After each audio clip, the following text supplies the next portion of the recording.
You already got one intro. Do you want another one? Just kidding. No. Welcome to the show, my friend. How you doing, Scott? Hold on. You know what happened? That was a rookie move because I hate when people come on our show and they don't have the mic on. But I wanted to do it on my phone because it's a better picture. You know what I'm saying? So I went back to the old laptop. But hold on, let me get back in my spot because I got a few sets down here in my office. So this is the WWE set I wanted to give you right here. How's that look? It looks good. I like it. I was actually staring at it from the green room when I was interviewing and talking to Matt. I was like, oh, I like his backdrop. You know, backdrops are important, right? I mean, I'm telling you, man. It's listen, you got to. This is where I do my shows from now. It's crazy. I love it, right? We're all getting used to doing everything from home, right? I think, and let's jump in. Well, before we jump into sports, let's talk about that, right? You know, you, like so many other, TV talent, you're used to going into the studio to do your shows. And I'll tell you, man, I was just thinking about this today. Now that I'm comfortable, I got it leaning on my knee. Eric, I was just thinking about this today. That's like my happy place is being in the studio when you're sitting in front of those TV cameras and you got the teleprompters going and a couple of studio managers. You don't think about anything else when you're in there shooting shows, whether it's sports or WWE. And I was just thinking, I love going to work and I also love coming home. You know what I mean? I love working and I love coming home. So they're both my happy place because when I'm home for a little bit too long, I'm ready to go to work. And when you're at work for a little too long, I'm ready to come home.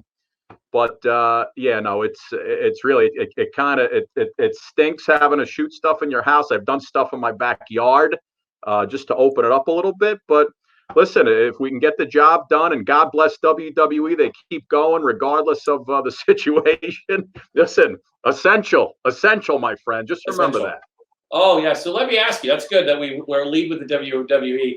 We had Jeff Attila on. Jeff not only is the goalie for the Portland Timbers in Major League Soccer, but he's a diehard Tampa Bay Bucks fan. And as you know, the Bucks signed this kind of good quarterback and his bestie. But his bestie also has the 24-hour champion belt from the WWE. Does he retain the belt, Rob Gronkowski? 24/7, my friend. 24/7. 24/7. Does he retain the belt? Does it count? Well, listen, the WWE 24/7 championship, as you well know, could be defended anytime, any place, no matter what, as long as you have a referee around. Could be anywhere, as long as that ref is there to give you the 3 count. Something tells me Gronkowski might be losing that belt before he actually kicks into the NFL. Or it would be, how great would it be if Gronk catches, touchdown, celebrating, one of the WWE guys comes in, pins him in the end zone, boom, and then he gets out, right? I'm telling you, I could see that happening. We kidded around about it, but I see it happening. So let's talk about this. What do you think about the Buccaneers? I mean, talk about an offseason for a football team. They went and picked up the GOAT. I mean, hands down, Brady, whether you like him or hate him. I'm a Bay Area fan guy, so my football team is the Niners. So, he's from the Bay, so we give him love. Great QB. He's in Tampa now. Big move. Listen, here's my thought on that. Nobody cared about the Tampa Bay Buccaneers, outside of Tampa Bay until now. So, the ESPN is going to be covering those guys, and you add Gronkowski in there. They turn into, everybody's healthy. They turn into an instant contender. So I think, it was a great move for them, regardless of the money that they had to spend. They'll make that back in spades and probably merchandising alone. But listen, if you can get a guy like Tom Brady and he's still a fantastic quarterback for the next 2, maybe 3 years, it was certainly a move that they had to make that certainly created a lot of buzz and excitement around the squad. Everybody wants to, see what they're going to be must-watch TV. Their games are going to be on national TV now. And it just goes to show you that no matter how successful you are, when you have 2 guys like a Brady and a Belichick who just don't really want to do it together anymore, then this is what happens. Doesn't matter how, whether they could have won again or not, who knows? But, they would have had a great opportunity to do it, I'm sure. I agree with you. And we were talking about this the other day.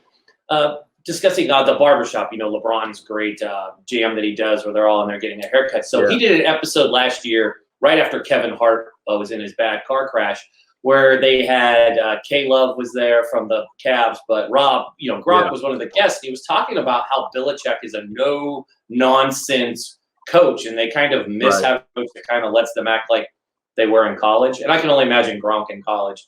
Brady just looks like he was a yes man, but Gronk looks like he's a wild child he's a wildcat.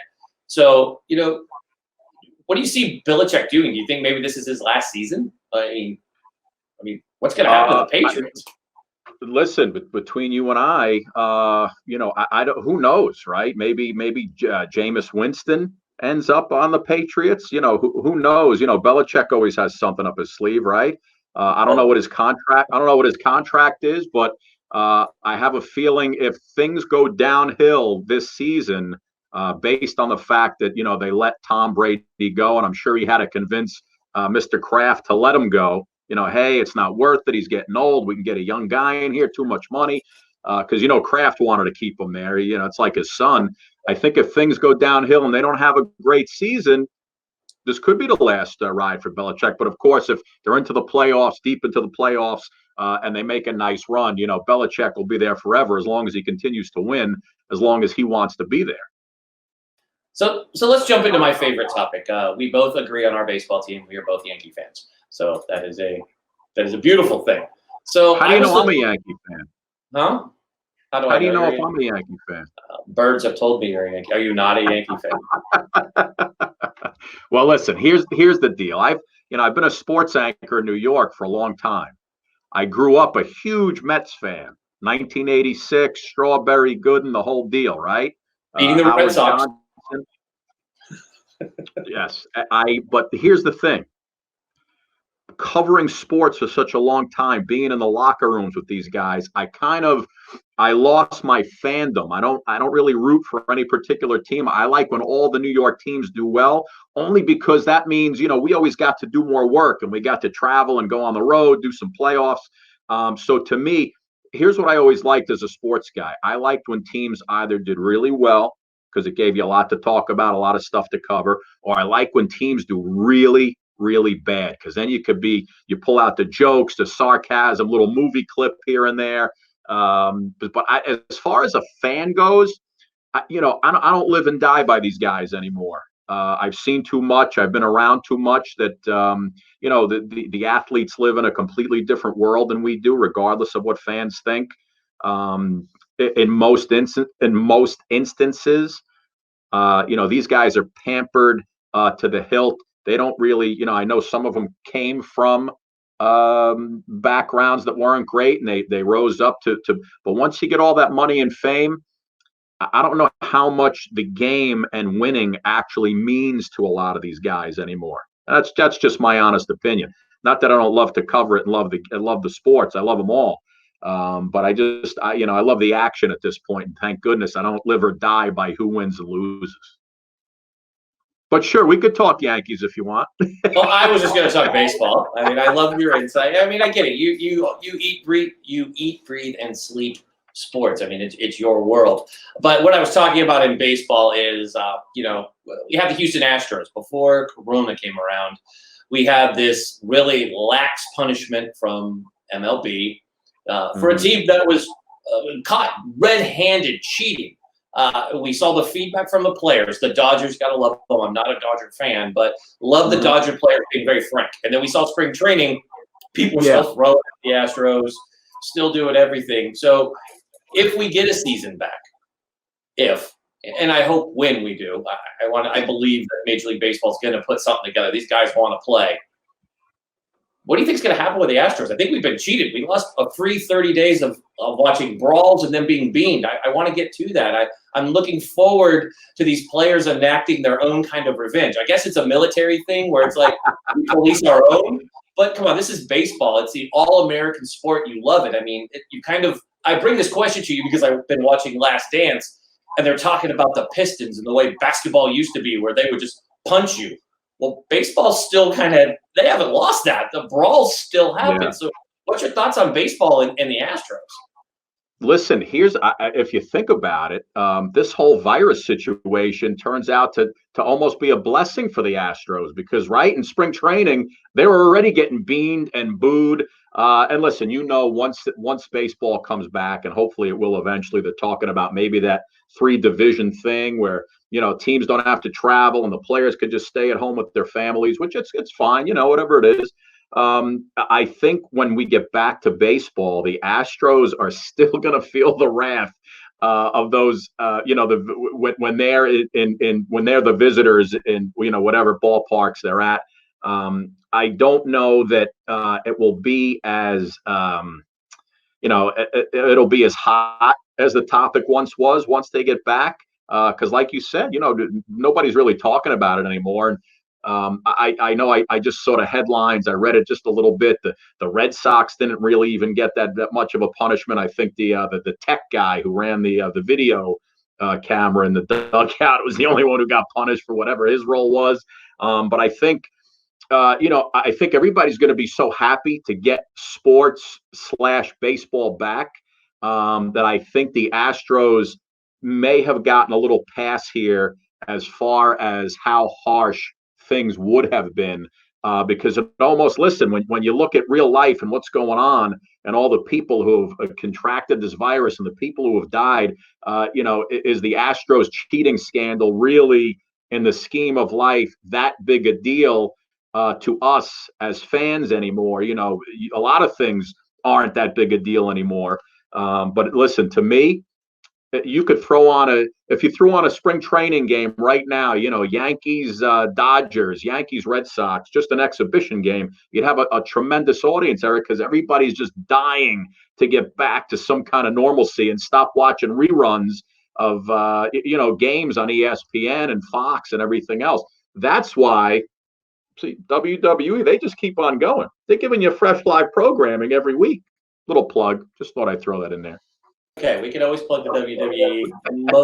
I know military folks, we watch the WWE. I mean, it was back when it had another letter at the end of it, and it wasn't an E back in the day. Yeah, but raised on the W. But I mean, who doesn't love Ric Flair? I mean, I remember we've had Ric Flair when I was much younger show up to things, and oh, come on, Ric Flair is the greatest guy ever. I mean, if you don't like Ric Flair, there's something wrong with you. I just love him.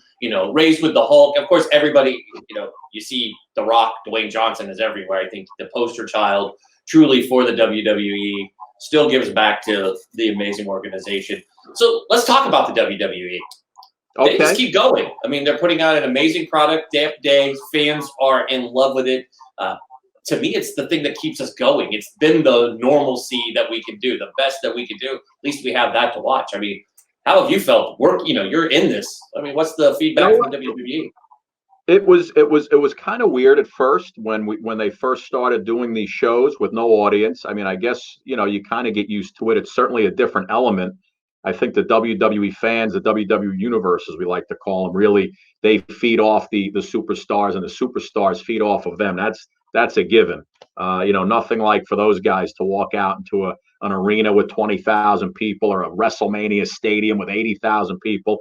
You talk about it being electric, and it really is, because the WWE fans are rabid as can be. But as far as this situation goes, they're doing it safe.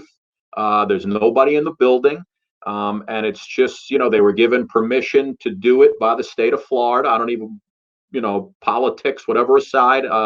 They were given permission to keep going. If they weren't given the permission, they wouldn't keep going. You'd still get WWE programming. I'm sure they'd figure out a way to do it. But they're still giving you the storylines and the action. We have a pay-per-view coming up next Sunday, May 10th, called Money in the Bank, which I'll be doing the kickoff show for on the WWE Network with Peter Rosenberg from the Michael Kay Show. But it's going to be a great show. And again, people are starved for entertainment. And it's, when they did WrestleMania, it was a 2-day event, which really turned out to be phenomenal. They shot it they shot a couple of matches like it was almost like a movie, and it really worked out beautifully. And it got such great feedback.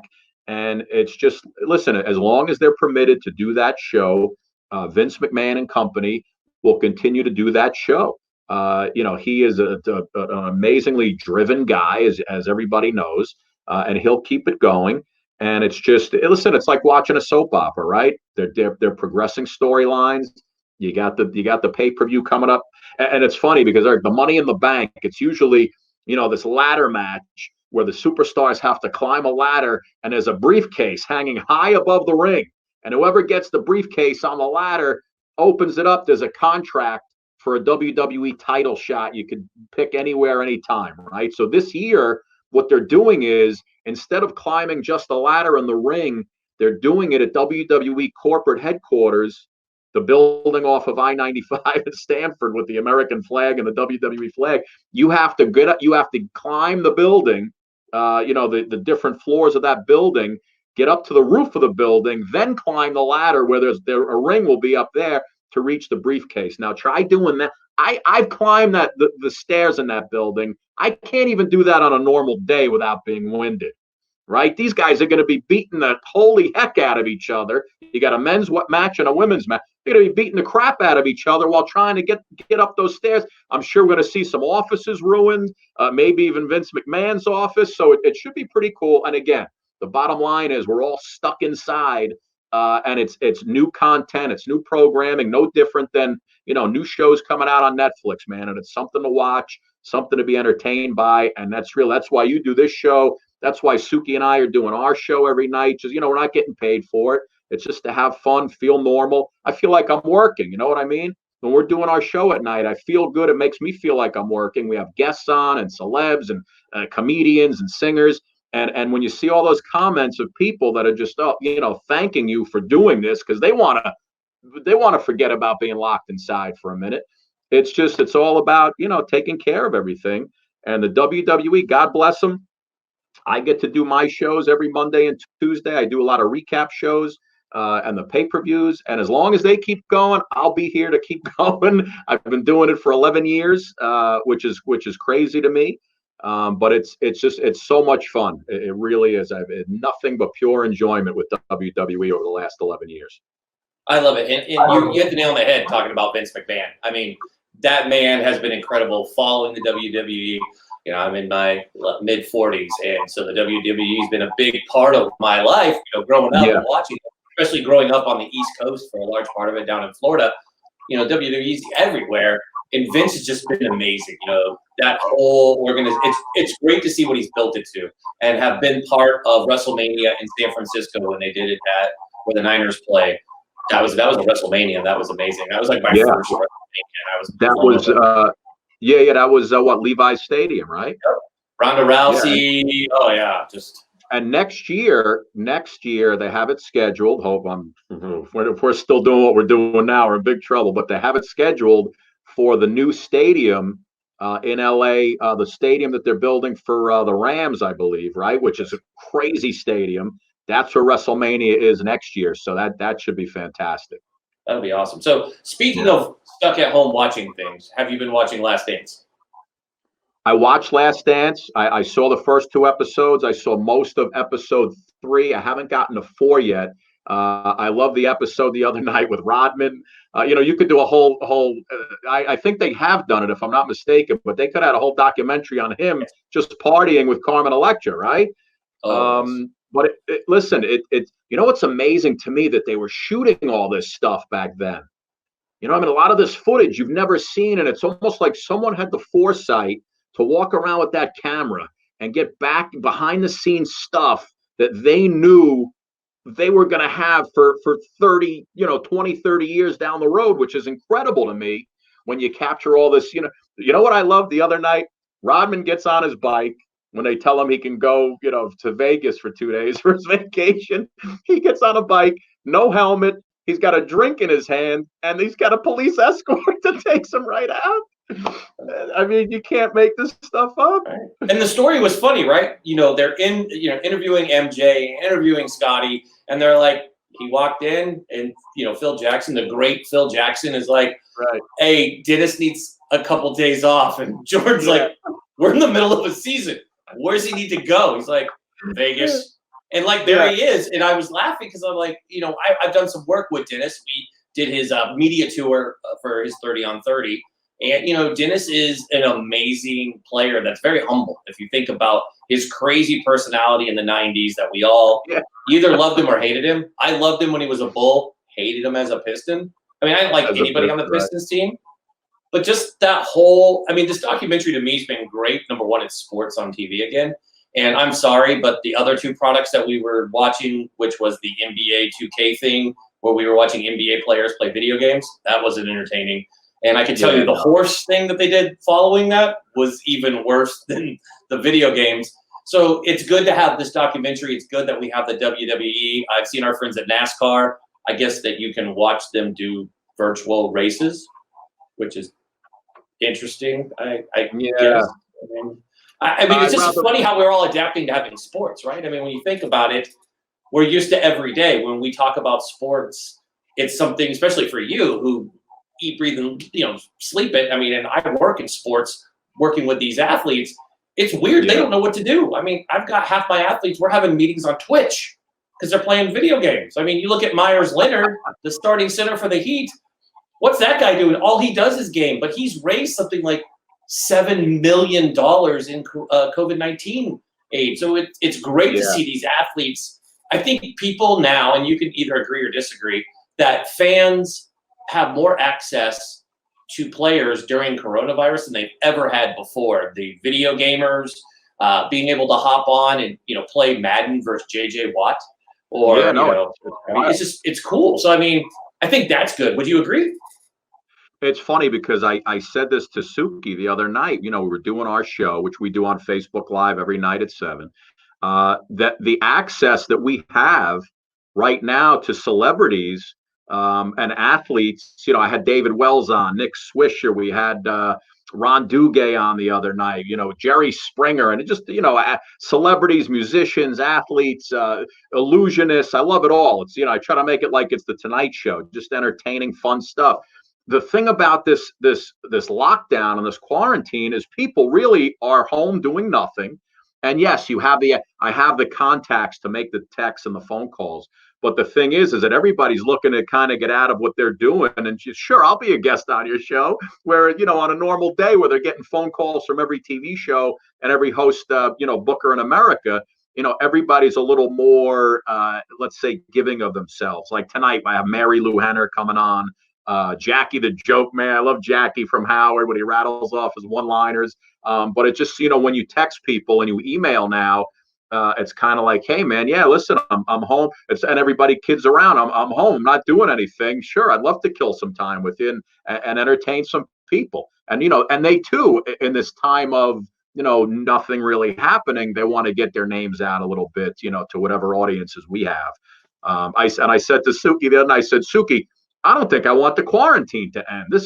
Our show's too good right now. We, the audience is, we built up a huge audience in 2 weeks, and it's every day it's growing and growing. And if you keep giving folks good guests, entertaining guests, they'll keep, a lot of folks are like, hey, and it's great, especially folks in the Midwest, right? The middle of the country, they'll send you messages all day and just, hey, I'm home alone. My husband passed away 3 years ago. And just thank you so much for making us laugh. Who do you have tomorrow night? And that's the best thing for us. So it's a crazy, weird time, and I think things are going to when we're allowed out again for real, and there's nothing happening, and you'll still have to wear a mask, but I think people are just going to go insane once they're allowed out of their houses in a couple of months. Yeah, look out, man! The streets are going to be crazy. Oh, yeah. Your interview, by the way, folks, if they want to go check it out, your David Wells interview is terrific. And that, for the whole fiasco that happened on social last week with David Wells, it was, but your interview, it's good to see Wells. It was funny because it kind of ties into two things, and then we're going to wrap it up. I watched the other day on another network, they had Old Yankee Game on. It was Wellesley's Perfect Game.